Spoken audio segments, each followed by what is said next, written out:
شروع اللہ کا نام لے کر جو بڑا مہربان نہایت رحم والا ہے۔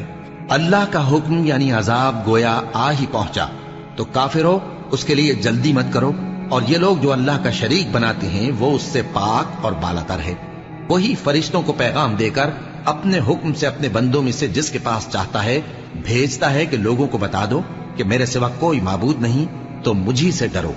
اسی نے آسمانوں اور زمین کو حکمت سے پیدا کیا، اس کی ذات ان کافروں کے شرک سے بلند و برتر ہے۔ اسی نے انسان کو نطفے سے بنایا مگر وہ کھلم کھلا جھگڑالو بن گیا، اور مویشیوں کو بھی اسی نے پیدا کیا، ان میں تمہارے لیے سردی سے بچاؤ اور بہت سے دوسرے فائدے ہیں، اور ان میں سے بعض کو تم کھاتے بھی ہو، اور جب شام کو انہیں جنگل سے لاتے ہو اور جب صبح کو جنگل چرانے لے جاتے ہو تو ان سے تمہاری عزت و شان کا اظہار ہوتا ہے۔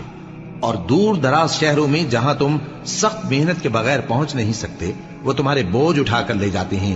کچھ شک نہیں کہ تمہارا پروردگار نہایت شفقت والا ہے، مہربان ہے۔ اور اسی نے گھوڑے اور خچر اور گدھے پیدا کیے تاکہ تم ان پر سوار ہو، اور وہ تمہارے لیے رونق و زینت بھی ہیں، اور وہ اور چیزیں بھی پیدا کرتا ہے جن کی تم کو خبر نہیں۔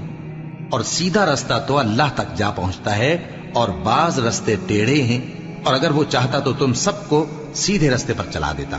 وہی تو ہے جس نے آسمان سے پانی برسایا جسے تم پیتے ہو، اور اس سے درخت بھی شاداب ہوتے ہیں جن میں تم اپنے مویشیوں کو چراتے ہو۔ اسی پانی سے وہ تمہارے لیے کھیتی اور زیتون اور کھجور اور انگور اور دوسرے بے شمار درخت اگاتا ہے، اور ہر طرح کے پھل پیدا کرتا ہے۔ غور کرنے والوں کے لیے اس میں اللہ کی قدرت کی بڑی نشانی ہے۔ اور اسی نے تمہارے لیے رات اور دن اور سورج اور چاند کو کام میں لگایا، اور اسی کے حکم سے ستارے بھی کام میں لگے ہوئے ہیں۔ سمجھنے والوں کے لیے اس میں بہت سی نشانیاں ہیں۔ اور جو طرح طرح کے رنگوں کی چیزیں اس نے زمین میں پیدا کی سب تمہارے زیر فرمان کر دی۔ نصیحت حاصل کرنے والوں کے لیے اس میں نشانی ہے۔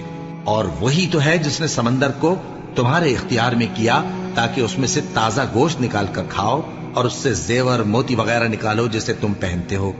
اور تم دیکھتے ہو کہ کشتیاں سمندر میں پانی کو پھاڑتی چلی جاتی ہیں، اور اس لیے بھی سمندر کو تمہارے اختیار میں کیا کہ تم اللہ کا فضل معاش حاصل کرو اور تاکہ اس کا شکر کرو۔ اور اسی نے زمین پر پہاڑ بنا کر رکھ دیے کہ تم کو لے کر کہیں ڈولنے نہ لگے، اور ندیاں اور رستے بنا دیے تاکہ ایک مقام سے دوسرے مقام تک آسانی سے جا سکو، اور رستوں میں نشانات بنا دیے۔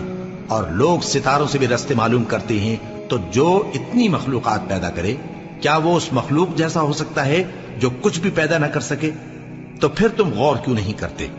اور اگر تم اللہ کی نعمتوں کو شمار کرنا چاہو تو گن نہ سکو۔ بے شک اللہ بخشنے والا ہے، مہربان ہے۔